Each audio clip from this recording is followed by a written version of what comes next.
For years, for instance, it's hard to admit this. I was kind of doing this thing where I would get stressed and kind of show it in my face, and I would get distanced from my family, and I might even throw in an F-bomb in there. And I had to become aware of what I was role modeling for my son because I noticed he started to do it. Why? And it's not so conscious. It's not like our kid is going, "What's daddy doing? I'll do that." But our kids learn from us.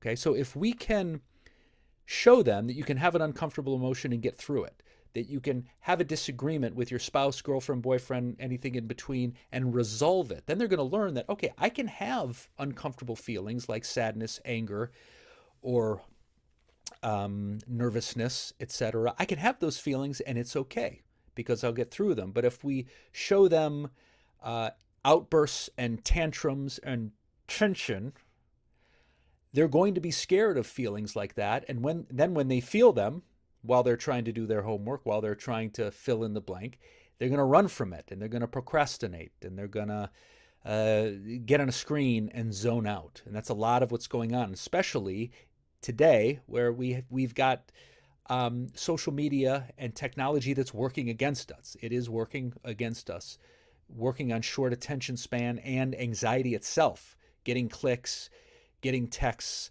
the immediate gratification of all of that. So to answer your question, Andrea, which is, are kids resilient?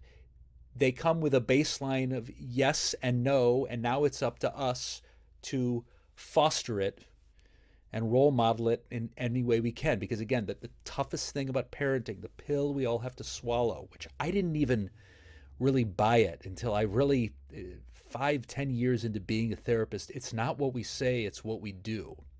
And if what we say isn't consistent with what we do, that's even worse. So to sum up what resiliency is, it's a combination of both flexibility and inflexibility.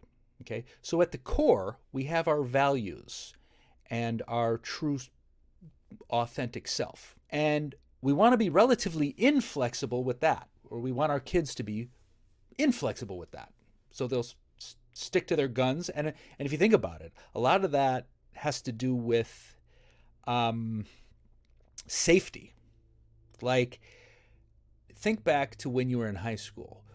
Wasn't there at least one time when you were in the car with your friends going somewhere that you didn't want to go? For me, it was a fight junior year.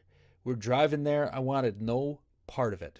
And think about it. There have been movies made, countless in Hollywood, about this. You're on the car ride to the dangerous place, and you don't have the guts to get out of there. So we want to reinforce that their feelings are valid, and they should be themselves and have their own values. Point being, when it comes to values, we want inflexibility-ish. Now, when it comes to emotions, we want flexibility. We want the ability to not be totally controlled by our emotions. So if we're emotionally flexible, we're able to kind of adjust and deal with problems. Now, what happens, especially in adolescence, and this was certainly true of me, we flip it.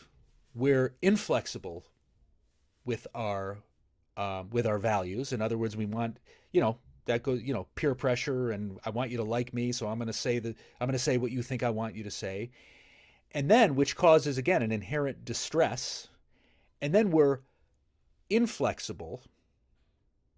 Okay, so we're flexible with our values, and then we're inflexible emotionally, where we shatter like glass, and we're upset, and emotional rigidity looks like kids that quit things and avoid things and have outbursts and cannot roll with the punches. So again, we got a foundation of flexibility, a root of a tree, and then we got branches coming up that are swaying in the wind.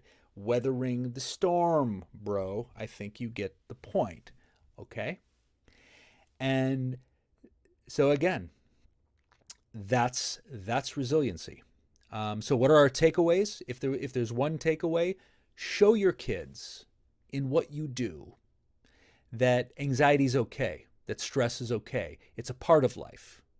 And when it happens, you come out the other end. You show them that you're coming out the other end, and your kids will be able to do it as well. So let me know what you think. whatsayme43@gmail.com. Let me know if you have any questions. You know what? I'm going to be honest with you. Viewership is not huge for this podcast, but I'm sticking with it. And it's a little demoralizing. Okay. So this is me being flexible. This is me being resilient with this content that I believe in. I'm like, 15 people, let's just do this over coffee. You know what I mean? Do I have to sit here and get in front of a microphone? Let's just hang out and be friends. But you know what? I'm going to stick with it. I believe in this content. And thank you for those of you who are sticking with me. We'll see you next time on What Did I Say?